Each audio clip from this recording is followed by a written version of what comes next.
Shalom, shalom, shalom, shalom, bien-aimés dans le Seigneur. Que le Seigneur nous bénisse, que le Seigneur nous fasse encore du bien.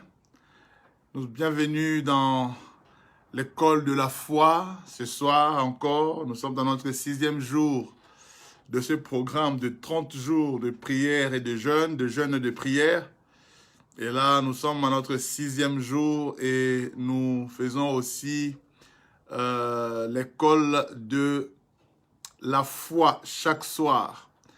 Je bénis le Seigneur pour tous ceux qui sont déjà connectés. Nous allons commencer.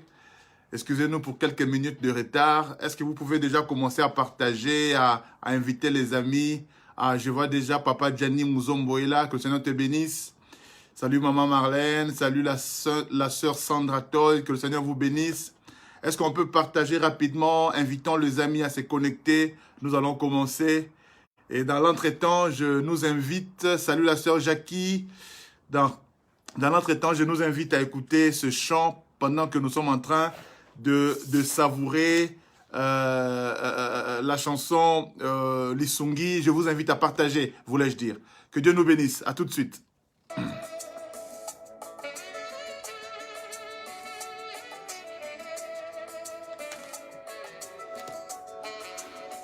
Invitons, partageons. Yes. L'école de la foi.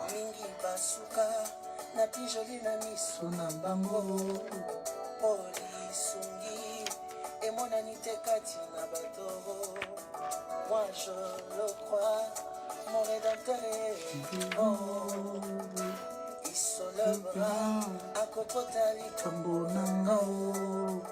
Wepe Samelie, Kozala Lisungi Yabato. Mosungyo Yabato, Lisungyo Yabato, Mosungyo Yabato, Lisungyo Nazilakayo. Au profondeur, la racine y'a pas problème. Invitons les amis, partageons la vidéo. Nous allons bientôt commencer. Yes.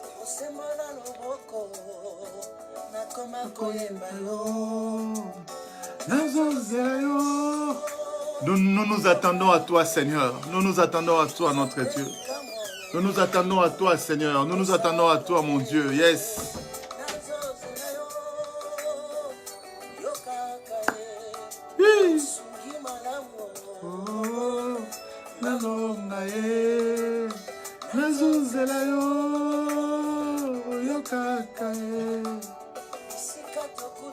Je salue aussi tous ceux qui sont connectés au téléphone avec nous. Que le Seigneur vous bénisse. Shalom Papa Raymond. Que Dieu te bénisse. Salut à Maman Hélène et aux enfants. Que Dieu vous bénisse. Yes.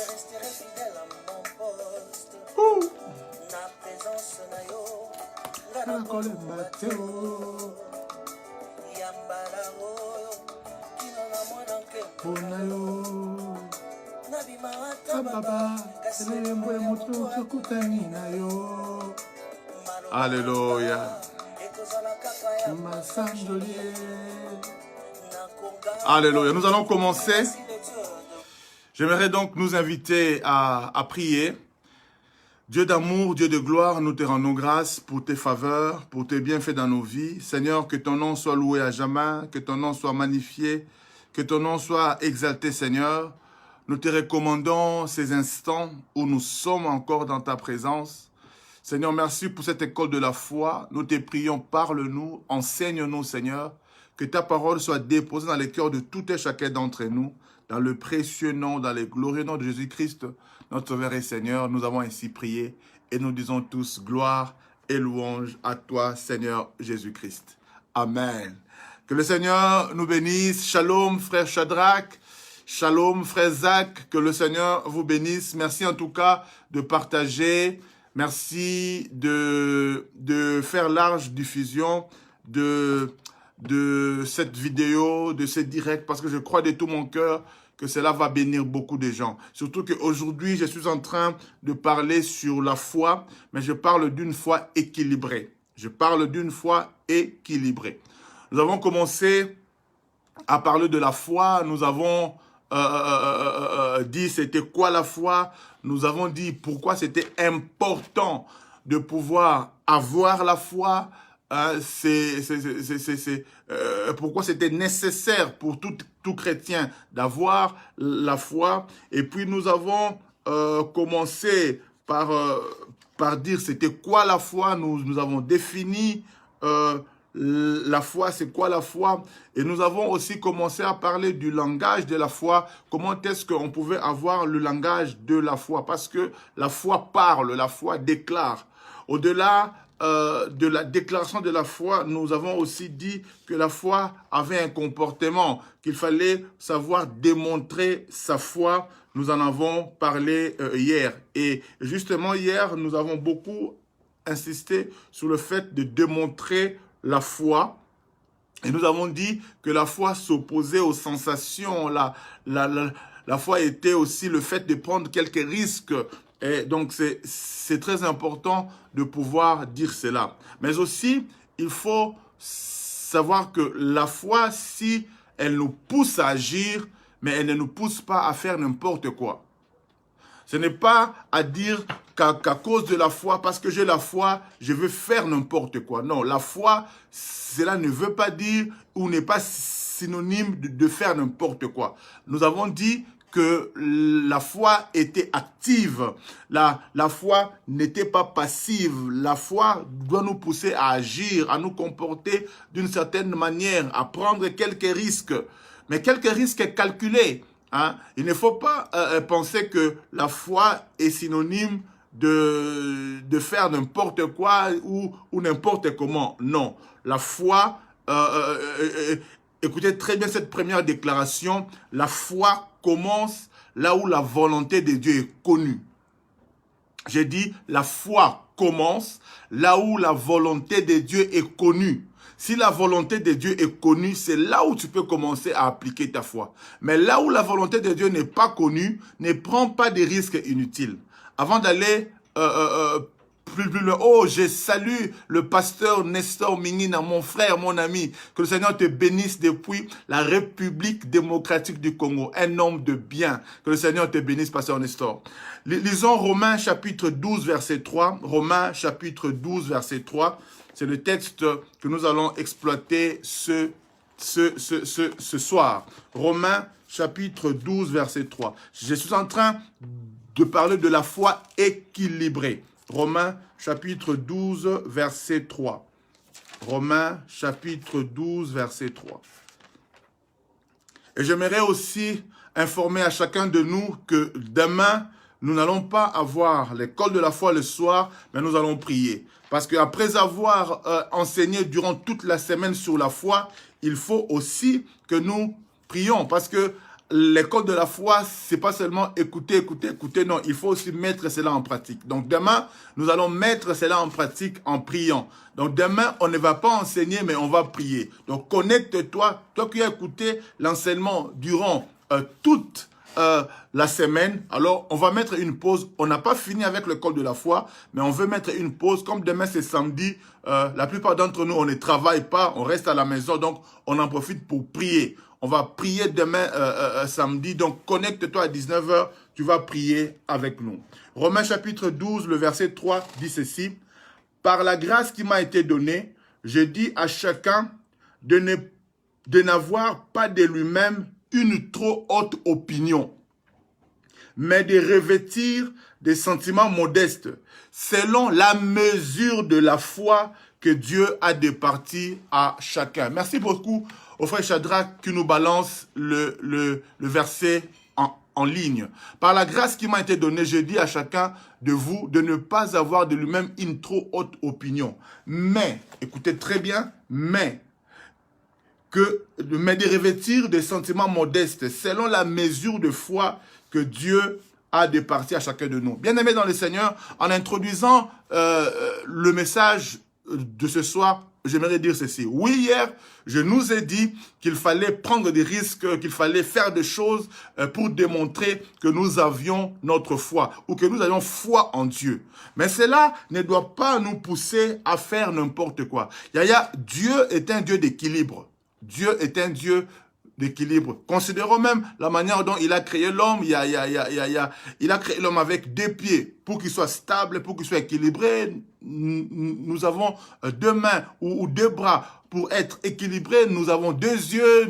Il y a des choses que Dieu a fait de telle manière que nous puissions être stables, équilibrés. Et justement, dans notre foi, nous devons être équilibrés. Et ce qui nous permet d'avoir de l'équilibre, c'est la connaissance de la parole de Dieu. En fait, plus tu connais la parole de Dieu, plus aussi tu vas exercer ta foi, plus aussi tu vas agir selon une dimension de la foi. La dimension ou la mesure de la foi est aussi proportionnelle à la révélation que tu as de la parole de Dieu. Tu ne dois pas copier les actions de l'autre parce que tu n'as pas sa foi. Parce que celui-ci a fait ça, moi aussi je vais faire ça. Eh bien non, parce que tu ne dois pas poser les actes de l'autre. Parce que tu ne connais pas sa foi. Chacun de nous a sa foi. Il faut donc agir par rapport à la mesure de la foi que tu as. Et j'ai dit tout au début que la foi commence quand tu as la révélation de Dieu, quand la volonté de Dieu est connue. Quand tu comprends la volonté de Dieu, c'est alors que tu peux exercer ta foi, prendre des risques par rapport à la volonté qui t'est révélée. Et la volonté de Dieu, la connaissance de sa volonté, c'est d'abord au travers de sa parole. Ce n'est pas forcément au travers d'une prophétie, au travers d'une déclaration de ton pasteur que tu peux placer ta foi. Non, non, non. Il faut que tu places ta foi d'abord parce que tu as compris dans la parole de Dieu, tu as été révélé, tu as eu la connaissance et cette connaissance-là a produit la foi. C'est alors que tu peux agir. Beaucoup se sont lancés par exemple dans des dossiers de mariage parce que son pasteur lui a dit cette année tu dois te marier. Ce n'est pas mauvais, mais c'est aussi un risque. Ton pasteur t'a dit, c'est peut-être juste un souhait, mais est-ce que c'est vraiment ça la volonté de Dieu? Imaginez un peu quelqu'un vient dire à l'apôtre Paul, oh mais apôtre Paul, toi aussi tu as grandi, non? Hein? Il faut te marier, je crois que Dieu va te donner une femme. Bon, c'est sa déclaration, c'est son souhait, ce n'est pas mauvais. Mais quand nous considérons la vie de l'apôtre Paul, nous comprenons que ce n'était pas la volonté de Dieu. Dieu voulait que l'apôtre Paul lui-même a dit, je souhaite que vous tous vous soyez mariés. Mais lui-même n'était pas marié. Pourquoi? Parce que sa vie, sa mission ne cadrait pas avec le mariage. Donc, il ne faut pas exercer la foi par rapport aux autres. Les risques que d'autres prennent, c'est eux. Et si même hier, je nous ai donné quelques exemples des risques que nous avons pris, ça c'est moi. Il ne faut pas aller répéter cela n'importe comment. Je veux être équilibré. Que chacun de nous n'ait pas une trop haute opinion de lui. Ne fais pas les choses un peu comme si tu crois que toi tu es le champion de la foi. Non, Yaya, il faut faire les choses par rapport à la mesure de la foi que tu as. Et cette mesure-là, je le répète encore, c'est par rapport à la connaissance que tu as de la parole de Dieu. Il y a des choses que le diable peut te pousser à faire pour essayer peut-être de te distraire aussi. Hein? Yaya, imaginez que le Seigneur Jésus, c'est le champion de la foi, si on peut l'appeler ainsi. La Bible dit d'ailleurs qu'il est la source de notre foi. Ça nous a dit, c'est lui-même la source de la foi. Mais le diable cherche à le prouver, à le tenter. Il lui dit, hein, si tu es vraiment enfant de Dieu, si tu as vraiment la foi, jette-toi de cette falaise, car il est écrit qu'il enverra ses anges pour te recueillir. Qu'est-ce que Jésus dira? Il n'a pas fait ce que le diable lui a demandé de faire. Et ce n'est pas un manque de foi, non. C'est juste que il avait tellement la connaissance de sa mission, la connaissance de la volonté de Dieu, il connaissait son identité et il a compris que ça c'est un piège du diable. Je ne me lance pas dans ça. Yaya, n'exerce pas ta foi pour prouver aux autres. N'exerce pas ta foi pour démontrer aux autres que non, moi je suis chrétien. Non, non, non, non, non. Ce n'est pas, la foi, ce n'est pas pour démontrer aux autres, loin de là. Ne fais pas de la foi, on ne doit pas commencer à faire la compétition des foi, qui a la plus grande foi. Non, non, non, non. Ce n'est pas ça le but de cet enseignement. La foi, ça nous permet d'abord à nous-mêmes de pouvoir nous approcher de Dieu. Ce n'est pas pour impressionner les autres, pour qu'on dise, ah, celle-là, c'est vraiment une femme de foi. Ah, celui-là, c'est vraiment un homme de foi. Loin de là. Ce n'est pas une compétition. Que chacun agisse selon les mesures de la foi que tu as, que Dieu t'a donné. Il y a des combats, par exemple, Yaya, il ne faut même pas s'y lancer dedans. Il y a des combats, même si tu as la foi, il faut fuir. Est-ce que vous imaginez que Dieu, le Dieu créateur, imaginez un peu le Dieu créateur, le tout-puissant, Elohim, El Shaddai. Mais il a fui, Dieu a fui devant un combat. Vous allez vous rappeler que quand Hérode a commencé à chercher l'enfant Jésus, Dieu vient dire à Joseph, il lui dit, prends l'enfant, fuis. Écoutez bien, fuis. Mais Dieu est le Tout-Puissant. Il pouvait dire seulement, oh, Hérode, meurs, ou que tous les ennemis meurent. Non. Il y a des combats, même si tu as la foi, il faut fuir. Jésus, le diable lui dit, jette-toi. Il dit, je ne me jette pas. Il ne faut pas tenter Dieu.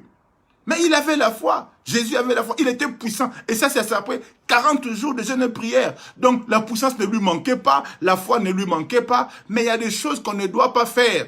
Il y a des choses pour lesquelles on ne doit pas faire. Même si tu as la foi. Dieu a dit à Joseph, prends l'enfant et fuis. Même si tu as la foi, il y a des combats que tu dois fuir. Il y a des combats que tu dois fuir. Tout combat n'est pas à livrer. Toute bataille n'est pas à livrer. Il y a des batailles pour lesquelles tu peux livrer avec la foi. Tu dis, Seigneur, je crois que tu vas me donner la victoire. Si tu as cette confiance-là, oui, tu peux livrer bataille et tu vas gagner. Mais si tu sens que dans cette bataille-là, ça peut être compliqué, il y a fuis. Je t'ai dit, fuis. Il y a des choses il ne faut pas être trop spirituel. Il y a des batailles qu'il faut fuir, Yaya. Il ne faut pas faire du copier-coller. Au niveau de la foi, il n'y a pas du copier-coller. Il n'y a pas du copier-coller. La foi de l'un, c'est pas ta foi. Agis selon les mesures de ta foi. Je me rappelle un jour, il y a un de mes amis avec qui on a étudié au Maroc, Jimmy, qui me racontait une histoire. Un jour, il y a un pasteur qui a lu que Dieu avait déplacé Philippe. Hein? Il a pris d'un point A vers un point B comme ça, paf, de manière miraculeuse. Et lui aussi, il est entré dans sa chambre. Il voulait aller prêcher dans une autre ville. Et il a commencé à prier. Il dit, Seigneur, Seigneur, Seigneur, je veux aussi, comme tu as fait avec Philippe, déplace-moi, envoie-moi dans cette ville-là. Seigneur, il a prié. Premier jour, deuxième jour, troisième jour. Il était toujours là. Seigneur, tu n'as pas changé. Tu es le même. Hier, aujourd'hui, et éternellement. Déplace-moi, Seigneur, comme tu as fait avec Philippe. Au bout de 3 jours, il entend quelqu'un sonner dans sa porte. Ta, ta, ta, ta, ta. Il va ouvrir. Ah, bonjour, pasteur, bonjour. Je ne sais pas, mais là où j'étais, Dieu m'a mis à cœur de vous acheter un billet d'avion pour Mbujimaï. Donc, voici les billets d'avion. Au fait, lui s'attendait à ce que Dieu déplace de Kinshasa directement vers cette ville-là, comme Dieu avait fait avec Philippe. Mais il faut comprendre que dans ce temps-là, il n'y avait pas d'avion. Il y avait une telle nécessité que Philippe ne pouvait pas marcher jusqu'à aller atteindre le nuque éthiopien. Il allait être en retard. Alors Dieu a opéré ces miracles-là, non pas pour faire fan, non. C'était une nécessité. Je dirais même qu'il n'y avait plus d'autres moyens.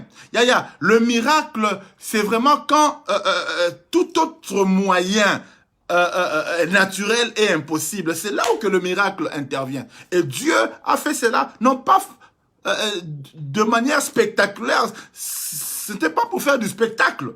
Mais Dieu a fait cela parce que c'était une nécessité. Et donc, pour ce jour-là, ce pasteur-là avait compris que s'il y a un moyen de te déplacer d'une ville à une autre, Dieu ne va pas contredire la nature. Les lois naturelles sont aussi établies par Dieu. Les lois de l'aérodynamique, le roi de la pesanteur, tout ça, ce sont des choses que Dieu a établies. Ce n'est pas à cause, parce que je vais mesurer ma foi, hein, que je vais dire aujourd'hui, je vais commencer à marcher en l'air, hein, ou comme quelqu'un a essayé d'aller sur une rivière et dire, je vais aussi marcher. Tu vas couler, Yaya. Ce sont des lois que Dieu a établies. Donc il faut, il y a des choses que nous devons prendre comme risque, mais il y a des choses que nous ne devons pas faire. Ce pasteur-là, il a pris les billets d'avion, il est monté dans l'avion, il est arrivé à la ville et il a prêché l'évangile. Et Dieu s'est glorifié. Yaya, même quand nous prions, la foi, nous avons la foi, nous prions, nous demandons à Dieu, mais on ne doit pas imposer à Dieu le moyen par lequel nous voulons qu'il nous réponde. Écoutez-moi très bien. La foi, nous espérons que Dieu va agir. Nous nous attendons à la réponse. Mais on ne doit pas obliger Dieu de passer par une voie. Non, non, non, non, non. Dieu choisit le moyen par lequel il va nous répondre. Ce qui est certain, c'est qu'il va nous répondre. Mais le moyen est à lui. Vous savez, quand Dieu vient dire à Marie, Marie, tu seras enceinte, tu auras un enfant. Marie pose la question, mais Seigneur, ça va se passer comment? Yaya, le comment, ce n'est pas ton affaire. Le comment, c'est l'affaire de Dieu. Toi, crois seulement. Marie a cru. Elle a dit qu'elle me soit fait selon ta volonté. Je suis la servante de mon Dieu. Et la Bible dit que l'Esprit de Dieu est tombé sur lui. Marie est tombée enceinte. Le comment, c'est l'affaire de Dieu. Toi, pose ton besoin. Dis ce que tu t'attends de Dieu. Dis ce que tu veux que Dieu fasse pour toi. Mais pour le reste, laisse Dieu agir. Laisse Dieu agir. Laisse Dieu agir. La foi, ce n'est pas faire du n'importe quoi. Nous n'avons pas tous la même mesure de la foi. Il y a certains qui ont abandonné les études pour servir Dieu. Bon, gloire au Seigneur. Parce que quand nous nous sommes convertis, chacun de nous, on pensait que Jésus allait revenir demain. Donc, il y a certains qui ont abandonné les études. Dieu merci que nous avons eu des parents qui étaient assez intelligents, qui nous ont dit, bon, tu pries, c'est pas un problème, mais continue quand même tes études. Et ces études-là nous ont aidés aujourd'hui. Je peux m'exprimer en français, je peux lire ma Bible. En fait, c'est quand même important. Ne fais pas les choses tout simplement parce que les autres l'ont fait. Si quelqu'un a abandonné son travail pour servir Dieu, Dieu l'a appelé, il a fait confiance. Toi, ne fais pas les choses par suivisme. La foi, ce n'est pas du suivisme. Non, non, non, non. La foi, c'est une conviction personnelle. Il faut que je sois convaincu. Il faut que je sois convaincu. Non, ces frères-là, on lui avait demandé de prendre des médicaments. Il a refusé de prendre les médicaments. Et il a dit, je ne prendrai pas. Et parce que je crois que Dieu m'a guéri. Ok. Dieu l'a guéri, il a manifesté la bonne santé. Nous disons gloire à Dieu. Mais si toi, tu n'as pas la même foi que lui, continue à prendre ton médicament. Je dis continue à prendre. Je sais que certains diront, mais ça, c'est pas un message spirituel. C'est un message spirituel et équilibré. Il y a beaucoup qui sont morts à cause de ces affaires-là. Non, celui-là a fait 21 jours de jeûne à sec. Moi aussi, je vais aller faire 25 jours de jeûne à sec. Tu vas mourir dans le jeûne. Tu n'as pas la même foi. Tu n'as pas la même foi. Tu n'es pas Jésus. Jésus a fait 40 jours de jeûne. Moi aussi, je vais faire 40 jours. Ce n'est pas une compétition. Ce n'est pas une compétition. Agis, travaille selon le niveau de ta foi. Au fait, la foi, c'est aussi comme un muscle. Ça s'exerce. C'est-à-dire, tu peux commencer à un petit niveau, tu expérimentes Dieu dans un petit niveau et puis tu commences à monter. Si toi, tu ne crois même pas que Dieu peut te guérir de maux de tête, tu commences déjà à te lancer dans la guérison des cancers. Non, non, non, Yaya, tu commets une grosse erreur. La foi, ça s'exerce aussi petit à petit. On monte, on augmente. Hein? La mesure de la foi peut augmenter au fur et à mesure que tu as la révélation de qui est Dieu, tu as la révélation de la parole de Dieu. C'est comme ça aussi que tu peux grandir. Hier, je vous ai donné l'exemple, hein, quand j'ai affronté les policiers pour demander l'adresse et puis je m'en suis sorti. Mais il y a aussi un autre jour, je me rappelle, j'étais en Belgique et puis pour ceux qui connaissent la galerie XL, hein, qu'on appelle Matongé, généralement, il y a deux entrées. Il y a l'entrée quand tu viens du métro et il y a une autre entrée vers le chaussée de Wavre. Alors, moi, je venais de sortir du métro et je voulais entrer dans ce tunnel-là pour aller vers le chaussée de Wavre. Et qu'est-ce qui s'est passé?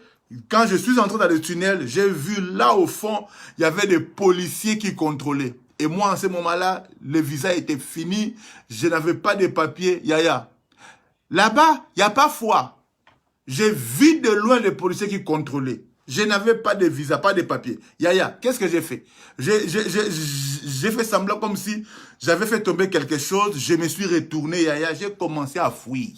J'ai couru, personne ne me poursuivait derrière. J'ai couru sans regarder derrière. La foi, c'est pas prendre des risques inutiles. J'ai pas de papier. Et je vois de loin qu'on contrôle. J'ai dit, bon, moi j'ai la foi, j'avance quand même. J'ai fui. Et Dieu merci, ça m'a permis d'avoir assez de temps pour résoudre mes problèmes de papier. Et aujourd'hui, on n'en parle plus. Aujourd'hui, je ne fouille plus. Hein? Ça ne fait pas de moi un homme qui n'a pas la foi. Mais la foi, il faut prendre des risques mesurés. J'ai fouillé hier, aujourd'hui, je ne fouille plus. Est-ce que ça m'a changé? Yaya, il faut savoir quel combat mener, quelle bataille mener. C'est très important. La foi, ce n'est pas faire n'importe quoi. La foi, ce n'est pas faire n'importe quoi. La foi, ce n'est pas de l'imprudence. La foi, ce n'est pas de l'imprudence.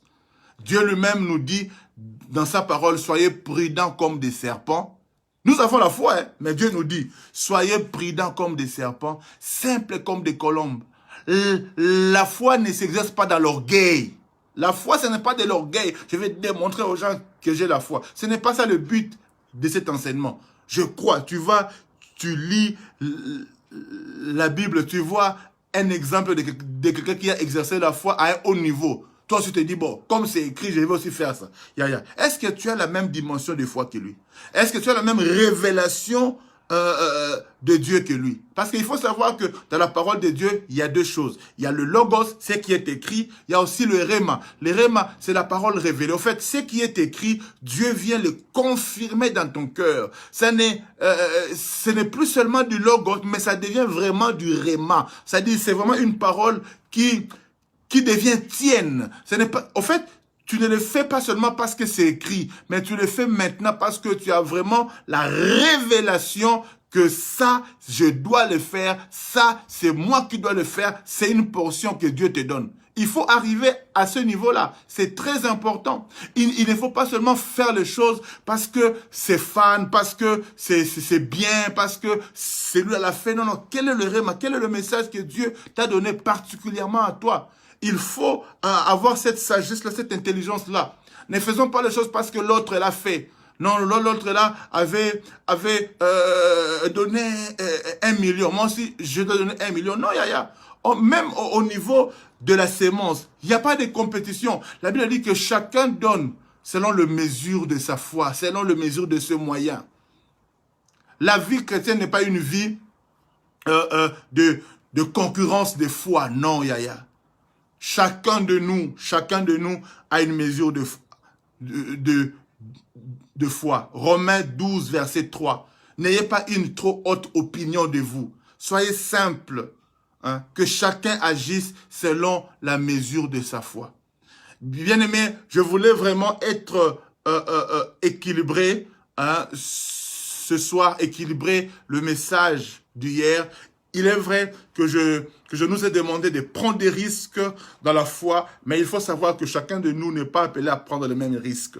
Lis la parole, connais la parole, développe une intimité avec le Seigneur, et une fois que tu as acquis cette intimité-là, cette confiance-là, tu vas agir par rapport à la révélation que tu as reçue de Dieu. Moïse, Dieu lui avait dit, frappe l'eau avec ton bâton et la mer rouge va se séparer. Ça, c'était la foi de Moïse. il devait exercer le bâton déclaré et la mer rouge s'est ouverte. Mais pour Josué, ce n'était pas le cas. Josué, sa foi, ce n'était pas à déclarer et à frapper l'eau pour que la mer ou le Jourdain puisse s'ouvrir. Pour Josué, Dieu lui avait dit, non, non, toi, tu vas prendre 4 sacrificateurs. Tu prends, qu'ils prennent l'arche avec eux, qu'ils entrent jusqu'au milieu de la rivière et là, la rivière va s'ouvrir. Si Moïse a agi seul, mais Dieu n'a pas voulu que Josué agisse seul. Dieu a voulu que Josué, qu'il ait la foi, mais qu'il collabore avec les sacrificateurs. Yaya, chacun de nous a sa foi. Tu peux faire des choses seul, mais tu peux aussi solliciter la foi des autres, avoir une combinaison de foi pour pouvoir agir d'une certaine manière. Donc, c'est vraiment très important que chacun de nous, je disais que chacun de nous puisse savoir quelle est la limite de ma foi, quelle est la mesure de ma foi et agir en conséquence. Tu dois agir par rapport à ta foi. J'insiste encore, tu dois agir par rapport à ta foi. Ce que l'autre a fait, ce n'est pas forcément ce que toi tu es appelé à faire. Agis par rapport à ta foi. J'insiste encore, agis par rapport à ta foi. Et j'espère vraiment que ce soir, j'ai été équilibré par rapport à ce que j'ai dit hier. Oui, la foi doit nous pousser à agir, à poser des actes. Hein, mais il faut que cela se fasse par rapport au niveau de ta foi. En Afrique, on priait le Seigneur quand on a même un petit mot de tête. Parfois, on n'avait pas de moyens, on n'avait pas d'argent pour acheter même Novalgine, même acheter paracétamol. On n'avait pas d'argent. On priait le Seigneur et nous avions des gens qui étaient guéris miraculeusement. Pourquoi? Parce qu'il était dans une situation où même prendre le paracétamol là, il n'avait pas d'argent pour acheter. Mais toi qui es en Europe, tu as un mot de tête. Tu veux savoir, non, moi je ne vais pas prendre paracétamol, hein, parce que je crois que Dieu va me guérir. Ah, Yaya, si tu peux prendre paracétamol pour calmer tes maux de tête, prends paracétamol. Hein. Vous savez que Dieu guérit même au travers des médecins. La Bible dit ceci. La Bible dit, les juges sont les serviteurs du Dieu Tout-Puissant. Les juges là, ce sont les serviteurs du Dieu Tout-Puissant. Ils exercent l'autorité que Dieu leur a donnée. Même aussi le médecin. Le médecin aussi peuvent être des canaux par lesquels Dieu peut passer. Si la science est limitée, si les médecins ont fait tout ce qu'ils voulaient et qu'ils sont limités, ils ne peuvent plus, ils sont limités, c'est alors qu'un miracle peut intervenir. Mais il ne faut pas croire que la science s'oppose, la foi, voulais-je dire, s'oppose à la médecine. Ce n'est pas parce que j'ai la foi que je ne peux plus aller voir le médecin. Non, c'est faux. Ce n'est pas parce que j'ai la foi, je ne dois pas prendre la cure que le médecin m'a prescrite. Non, c'est faux. Ce n'est pas ça la foi. Alléluia. Il faut que nous soyons équilibrés. Alors, je ne veux pas non plus décourager certains. Si tu as la conviction, si Dieu te convainc, c'est pourquoi j'insiste encore que chacun fasse selon la mesure de sa foi, selon la révélation reçue. Si tu as la conviction que je dois arrêter ces médicaments parce que je crois que Dieu m'a guéri, libre à toi. C'est chacun avec sa foi. Et nous avons des témoignages des gens qui ont arrêté de prendre les médicaments et Dieu les a guéris. Et nous disons gloire à Dieu. Mais si tu n'as pas ce niveau de foi-là, prends le médicament que le médecin t'a donné et tu verras que tu seras guéri aussi. Tu as paracétamol à la maison, tu as des maux de tête. Prends le paracétamol, le maux de tête va passer. Il ne faut pas tenter Dieu. Il ne faut pas tenter Dieu. Là où naturellement je peux faire quelque chose, je fais. Mais là où, naturellement, je suis limité, c'est alors que le surnaturel intervient. Il y a des choses que naturellement, nous devons faire nous-mêmes. Dieu ne fera pas pour toi ce que toi-même tu peux faire. J'ai déjà raconté cette histoire dans mon église. Un jour, il y a un frère qui a prié, qui priait, Seigneur, Seigneur, Seigneur, donne-moi du travail. Le Seigneur lui a donné du travail. Après le travail, Seigneur, donne-moi une maison. Le Seigneur lui a donné une maison. Après, il commence à prier, Seigneur, donne-moi une femme. On a commencé à prier à l'église. Et puis Dieu a révélé sa femme, tout ça. Le pasteur lui a dit, va lui parler, va lui demander un mariage. Il est allé là demander le mariage, tout ça. Et puis, tout s'est bien passé. On les a bénis, une grande fête. Voilà. Et puis, 6 mois, 7 mois après, vous savez, en Afrique, après quelques temps, le maman de l'église commence à observer. Il commence à regarder. Les mamans commençaient à venir parler à la sœur. Elles observaient un peu ce qui ngodi là, hein, au niveau de son cou. Regardez si vous voyez si ça battait ou non, tout ça. Et puis, 9 mois, tout ça, rien. Oh, vous savez, les femmes commencent à parler. Et puis, ça arrive jusqu'aux oreilles du pasteur. Parce que le pasteur avait déclaré, moi, tout mariage que j'ai béni, il n'y a pas de stérilité. Et puis, le pasteur appelle la sœur. Mais comment ça se fait quand moi, je bénis le mariage, il n'y a pas de stérilité. Mais toi, 9 mois, hein, qu'est-ce qui se passe? Il dit, mais pasteur, je suis désolé, mais le papa ne me touche jamais. Quoi? Le papa ne te touche jamais. Qu'est-ce qui se passe? Alors, le pasteur convoque le frère. Mais frère, tu nous as embêtés ici, là. Pasteur, priez pour mon mariage. Que le Seigneur révèle ma femme. Dieu a révélé. L'église s'est engagée. Tu t'es marié. Mais comment ça se fait que tu ne touches pas encore ta femme? Et le frère qui dira, non, pasteur, j'ai pris, j'attends que le Seigneur me dise de la toucher. Le pasteur dit, toi là, tu vas attendre les 10 ans. Donc toi, tu attends que le Seigneur te dise la nuit, frère, mon enfant, touche ta femme. Toi, tu vas attendre longtemps. Il y a des choses que tu dois faire. Dieu a déjà établi, on vous a béni. Qu'est-ce que tu veux encore? Il faut aller agir, il faut aller faire, il faut aller toucher ta femme. Tu attends que Dieu vienne te dire, je veux voir que Dieu vienne enlever ta chemise. Non! Naturellement, il y a des choses que nous devons faire, il faut le faire. Mais quand naturellement nous sommes empêchés, quand naturellement nous sommes limités, c'est là où que le miracle se produit. Ce que tu peux faire, fais-le. Le reste, laisse à Dieu. Mais toi, fais ta part et Dieu fera aussi sa part. Donc vraiment, j'insiste encore que chacun agisse selon le mesure de sa foi. Donc demain, nous allons prier. Hein, nous avons écouté la prédication sur la foi pendant toute une semaine. J'aimerais vraiment que chacun de vous rentrez, revoyez, révisionnez, hein, visionnez encore la première leçon, la deuxième, la troisième, la quatrième. Visionnez ça. Et puis, exercez-vous et le soir, nous allons prier. Alors, de 6h à 6h30, demain, nous allons prier dans notre culte matinal de 6h à 6h30. Et de 12h à 13h, ça sera le code de la prière. Là aussi, je l'ai dit à midi, nous n'allons pas enseigner, mais nous allons prier. Quand on parle de l'école de la prière, il faut prier.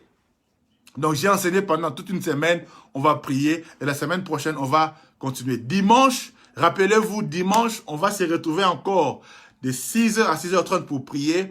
Et puis, à partir de 11h30, on sera à l'église avec une petite équipe pour faire le live. Donc, on va faire un peu de louange. Et puis, à midi, je vais prendre la parole pour prêcher à partir de l'église. Vous savez que nous sommes en confinement, tout le monde ne peut pas venir.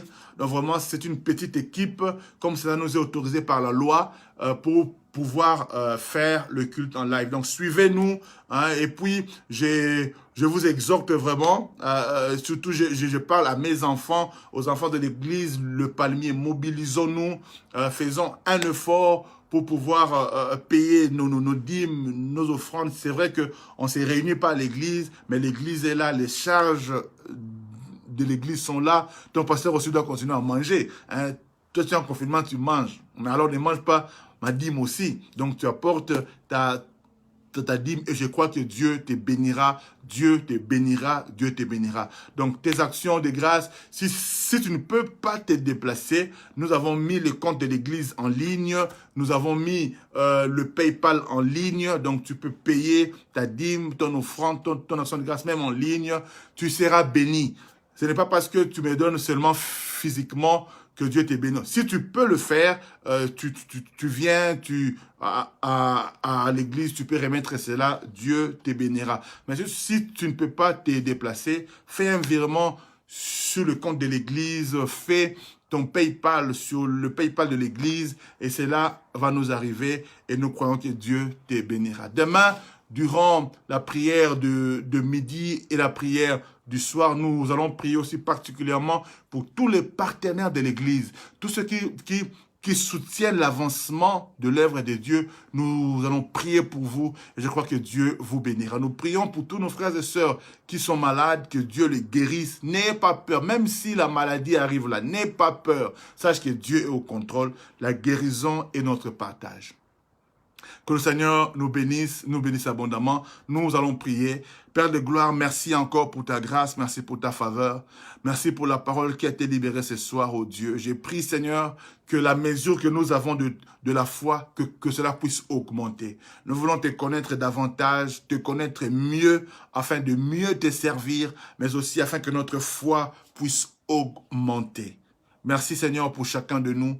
J'ai béni ce jour et j'ai béni la journée de demain. Merci parce que tu vas encore te manifester et faire des grandes choses en notre faveur. Que la gloire et la louange te reviennent au nom de Jésus-Christ, notre Sauveur et Seigneur. Ainsi j'ai prié et nous disons tous gloire et louange à toi Seigneur Jésus-Christ. Alléluia. Que le Seigneur nous bénisse abondamment. Voilà, nous avons fini pour aujourd'hui. Reposez-vous, mangez bien. Demain, une journée magnifique nous attend. Nous allons prier dans la présence de Dieu. Dieu nous fera du bien. Que Dieu vous bénisse. À demain.